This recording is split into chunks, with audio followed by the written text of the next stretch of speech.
Susi Pujiastuti mengucapkan terima kasih kepada pemerintah Indonesia setelah dibebaskannya pilot Susi Air asal Selandia Baru yang disandra KKB selama 1,5 tahun.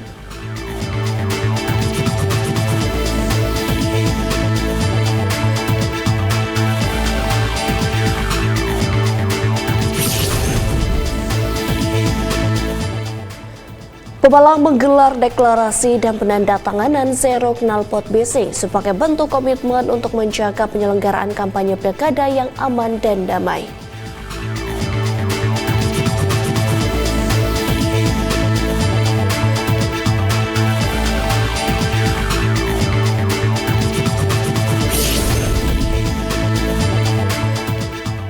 Polsek Muara Jawa bersama dengan jajaran Muspika menggelar kegiatan sosialisasi dan edukasi terkait peraturan daerah yang melarang pedagang berjualan di atas trotoar atau parit.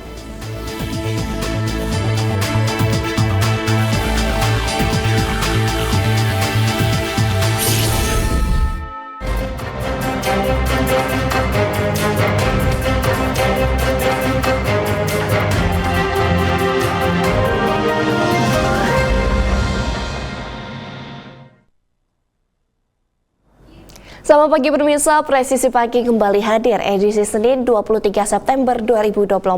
Seperti biasa, selain 3 berita utama tadi selama 1 jam ke depan, kami juga telah menyiapkan sejumlah informasi terkini lainnya. Bersama saya Bribda Joyce Yunike, inilah Presisi Pagi selengkapnya.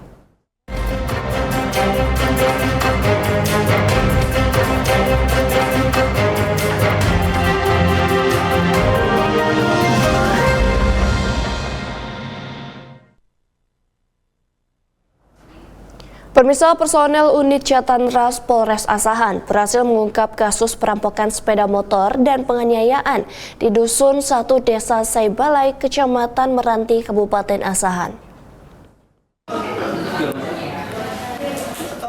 Kapolres Asahan AKBP Afdal Junaidi melalui Kanit Jatanras Ibda Supangat memaparkan awalnya korban yang baru selesai melaksanakan latihan paskibra upacara HUT RI di sekolah saat korban hendak pulang ke rumahnya tepat di Jalan Dusun 1 Desa Saibalai, Kecamatan Meranti. Pelaku mengancam korban dengan pisau dan merebut kendaraan korban.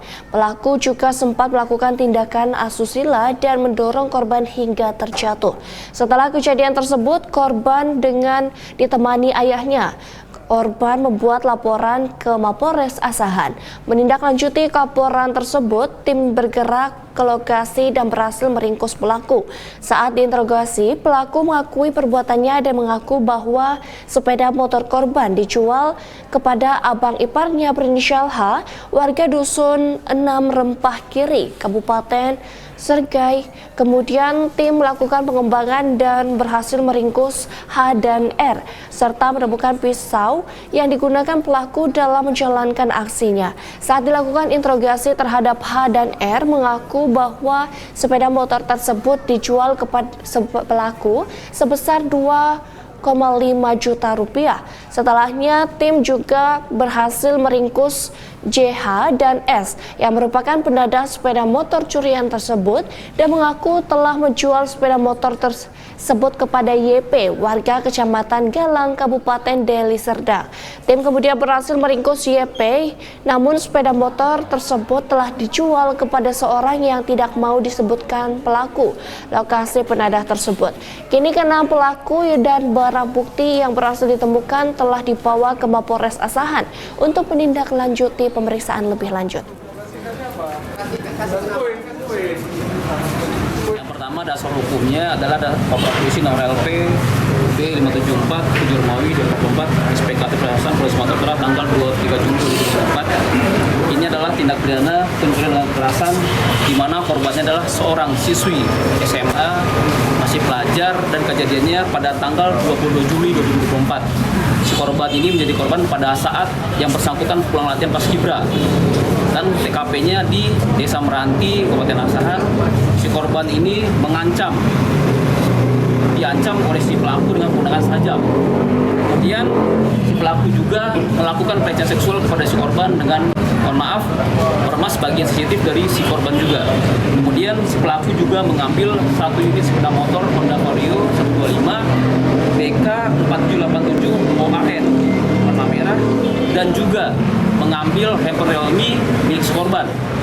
Uang kos korban juga saat ini sepeda motor sudah ditangankan dan kami sudah mengamankan barang bukti berupa 1 unit handphone Realme. Saat ini tim masih melakukan pengejaran terhadap barang bukti sepeda motornya. Total kerugian si korban lebih kurang 20 juta rupiah.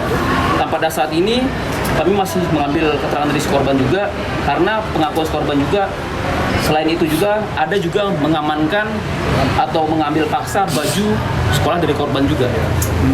Dan diduga pelaku dipersangkakan pasal 365 ayat 1 KUHP pidana dengan ancaman maksimal di atas 9 tahun. Apa ini juga tersangka RH ini adalah residivis. Dan pengakuannya selain ini juga masih ada satu lagi tindak pidana 365 yang dilakukan oleh mereka juga. Dan saat ini kita masih cek apakah pelaku tunggal atau ada kelompokannya. Pemirsa, Polsek Tomo dan Ditres Narkoba Polda Sulbar berhasil menangkap pengedar narkoba jenis sabu di Tomo, Sulawesi Barat. Hal ini merupakan wujud ketegasan dan keseriusan dalam pemberantasan penyalahgunaan narkoba di wilayah hukum Polsek Tomo, Polresta Mamuju. Atas kolaborasi antara personil Polsek Tomo dan Ditres Narkoba Polda Sulbar, akhirnya berhasil mengungkap peredaran narkoba jenis sabu di desa Tamejara, Tomo Mamuju, Rabu 18 September 2024. 2 orang pria yang ditangkap tersebut berprofesi sebagai petani yang menyambi sebagai pengedar narkoba. Masing-masing adalah Anto 38 tahun dan Alam 30 tahun. Dari tangan kedua pelaku, petugas berhasil mengamankan barang bukti yakni 11 saset plastik bening yang diduga berisi narkotika jenis sabu. Berdasarkan interogasi awal dari pengakuan kedua pelaku, yang menjadi target pemasaran dan peredaran narkoba jenis sabu tersebut yakni semua kalangan anak, diantaranya anak yang masih remaja. Dan berdasarkan asumsi bahwa setiap bungkus saset yang berisi narkoba tersebut bisa digunakan sekitar 10 orang, sehingga dari barang bukti tersebut di atas ratusan orang berhasil diselamatkan dari penyalahgunaan narkoba. Kini kedua pelaku tersebut telah diserahkan ke Ditres Narkoba Polda Sulbar untuk pengusatan lebih lanjut. Akibat perbuatannya, kedua pelaku dijerat dengan pasal 112 dan 114 Undang-Undang RI Nomor 35 Tahun 2009 tentang narkotika dengan ancaman hukuman minimal 4 tahun dan maksimal 20 tahun penjara.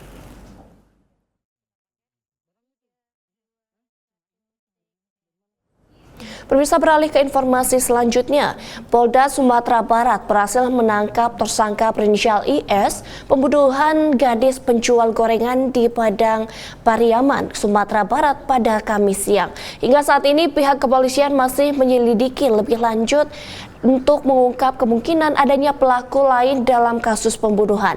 Dan Komisioner Kompolnas Pongki Indarti mengapresiasi kinerja Polri dalam pengungkapan kasus pembunuhan gadis penjual gorengan yang terjadi di Padang Pariaman, Sumatera Barat. Polda Sumatera Barat berhasil menangkap tersangka berinisial IS, pembunuh gadis penjual gorengan di Padang Pariaman, Sumatera Barat pada Kamis siang. Dalam rilisnya, Kapolda Sumatera Barat, Irjen Pol Suharyono mengungkapkan tersangka merupakan seorang residivis dengan rekam jejak kriminal, termasuk kasus pelecehan seksual pada 2013 dan penyalahgunaan narkoba pada 2017.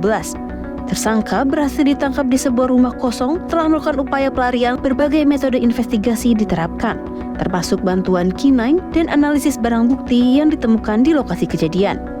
Irjen Suharyono juga menjelaskan, dalam masa pelariannya, tersangka bersembunyi di dalam hutan dan berpindah-pindah tempat di wilayah sekitar kejadian.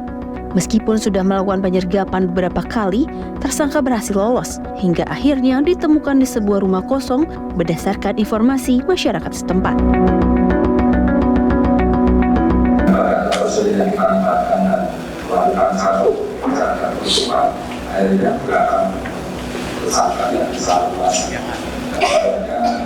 sendiri apa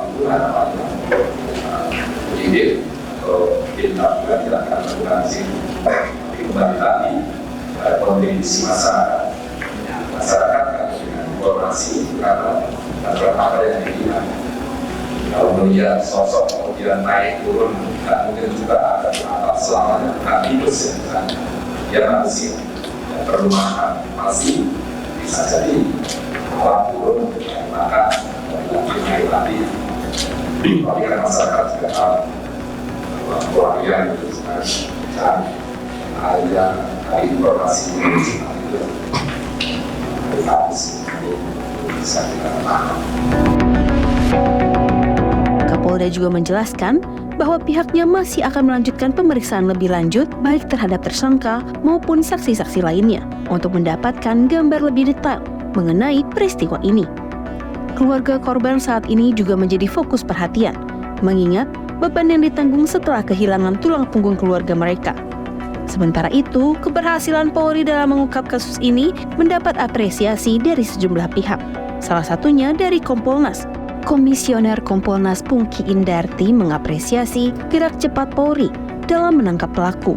Ia mendorong Polri untuk menjerat pelaku yang merupakan seorang residivis dengan hukuman setimpal atas perbuatannya.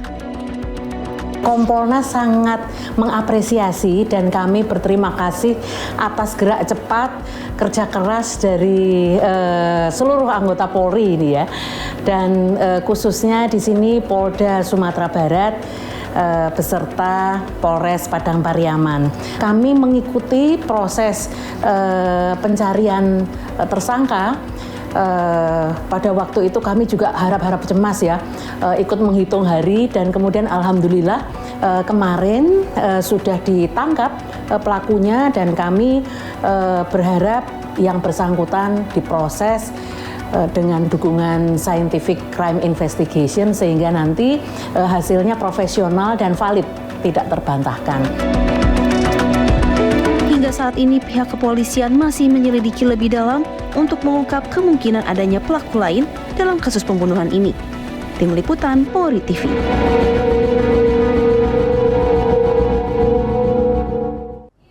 Pemirsa, founder Susi Air, Susi Pujiastuti mengucapkan terima kasih kepada pemerintah Indonesia setelah dibebaskannya pilot Susi Air asal Selandia Baru Philip Mertens yang disandera KKB pimpinan Egyanus Kogoya selama 1,5 tahun. Melalui unggahannya di akun media sosialnya, Susi bersyukur pilot Philip sudah bebas. Ia juga menyampaikan rasa terima kasih kepada pemerintah Indonesia dan Satgas Operasi Damai Kartens 2024. Founder Susi Air, Susi Pujiastuti, mengucapkan terima kasih kepada pemerintah Indonesia setelah dibebaskannya pilot Susi Air asal Selandia Baru Philip Martins yang disandra KKB pimpinan Egyanus Kogoya selama 1,5 tahun.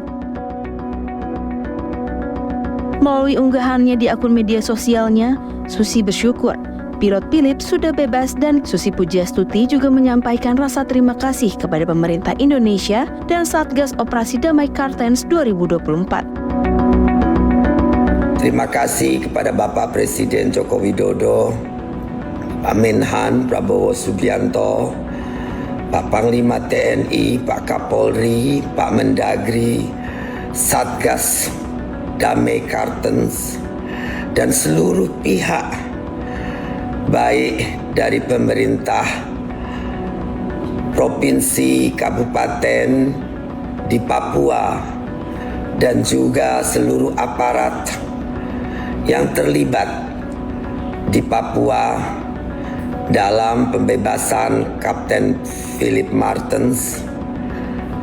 Saya ucapkan sekali lagi terima kasih dan penghargaan yang sebesar-besarnya.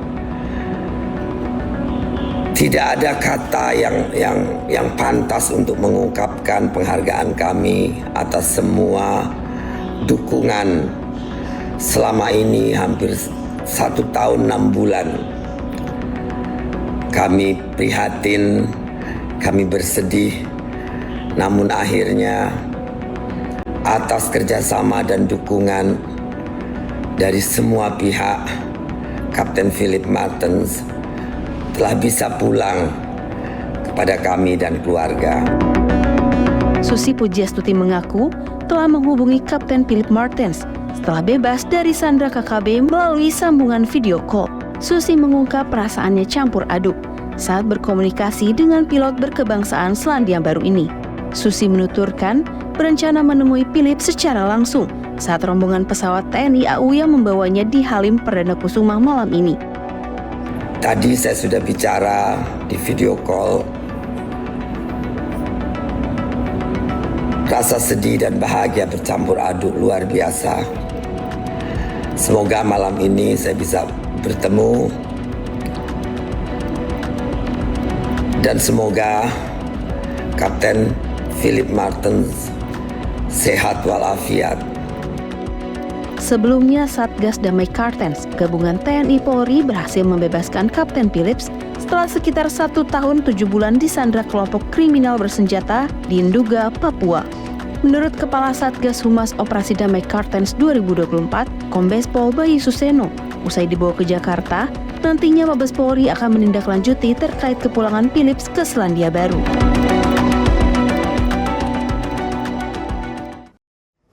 Pemirsa, warga Penajam Pasar Utara menggelar aksi unjuk rasa terkait kebijakan pertanahan di kantor pertanahan dan kantor Bupati PPU.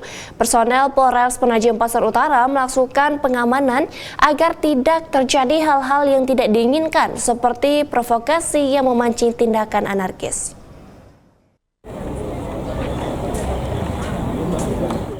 Dalam pengamanan tersebut, Polres Penajam Pasar Utara menerjunkan sejumlah personel dari berbagai satuan, termasuk Sat Samapta, Satlantas, dan Polsek setempat. Personel pengamanan juga bekerja sama dengan instansi terkait, seperti Satpol PP, guna memastikan situasi tetap aman dan kondusif. Kapolres Penajam Pasar Utara AKBP Supriyanto melalui Kasat Samapta AKP Maman menyampaikan bahwa pihak kepolisian akan terus mengedepankan pendekatan humanis dalam mengamankan aksi unjuk rasa tersebut, serta memastikan agar aspirasi masyarakat dapat disampaikan dengan tertib. AKP Maman mengabarkan kegiatan pengamanan aksi unjuk rasa berlangsung aman dan kondusif. Tidak ada laporan tentang gangguan keamanan atau tindakan anarkis dari peserta aksi. Aparat kepolisian terus bersiaga untuk mengantisipasi segala kemungkinan yang terjadi. Selama aksi berlangsung, Polres PPU mengimbau kepada seluruh masyarakat yang berpartisipasi dalam unjuk rasa tersebut untuk tetap menjaga ketertiban dan tidak melakukan tindakan yang melanggar hukum. Dijadwalkan 14 hari, bagaimana mau selesai?